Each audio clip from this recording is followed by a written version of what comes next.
I'm working on a great project this morning. This is one of a set of 4 stands that make up a quilting frame. My daughter's other grandfather made this for his mom when he was 18 years old. Now I'm making another set of 4 for my daughter's mom so she can host a quilting circle.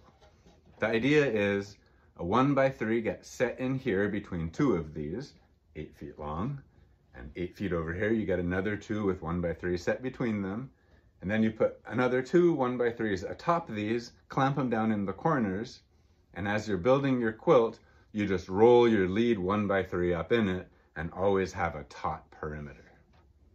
The wood here is pine, it's nothing special. I could go buy enough 1x8s and make this for, 40 bucks or so. But that's not really what I do here at Streampunk. I like to reuse and recycle as much as possible. So after looking around for a while,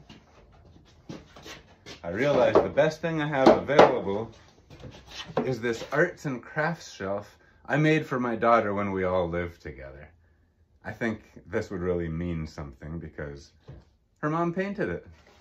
At one point we lived in a house with lots of low windows and there was nowhere for this. So I cut it in half. When I needed to put it back together at the next place, I used some hinges as brackets. That thing was so old I wasn't even reinforcing my joints with glue, so demolition was a cinch.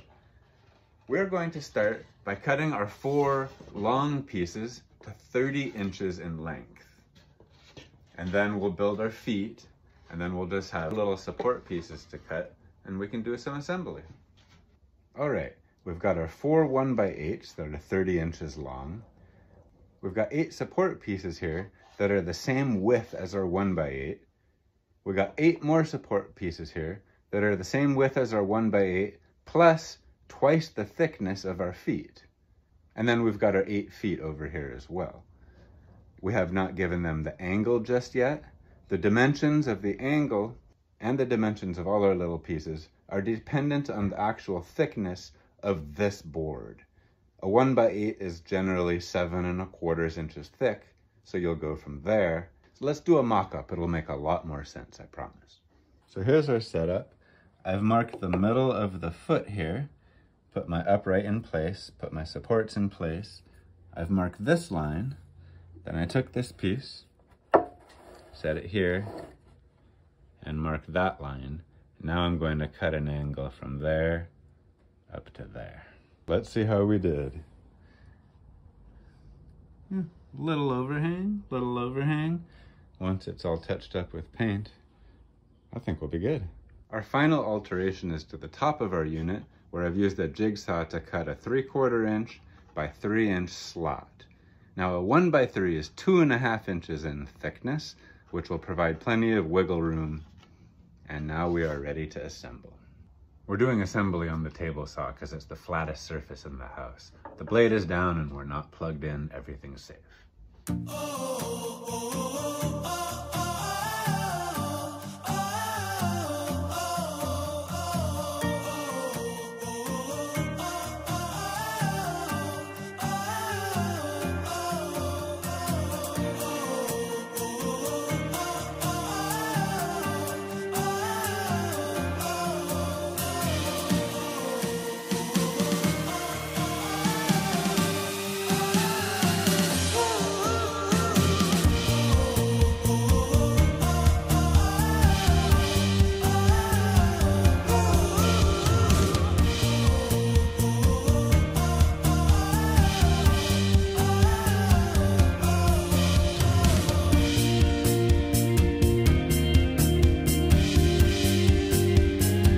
Now, pine wood is notoriously soft and brittle, and if you try to screw or nail near the end, it will split.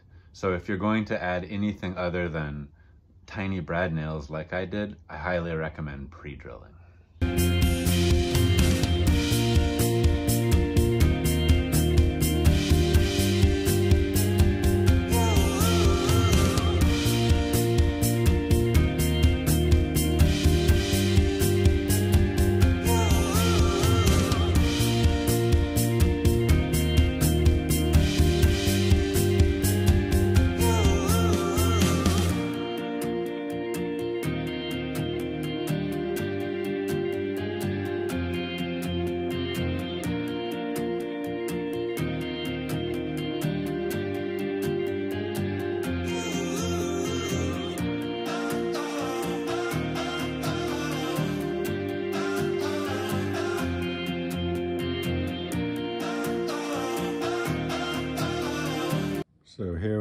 from concept to completion. Clearly they need a little paint touch up, but they're all the same height. They're all in line.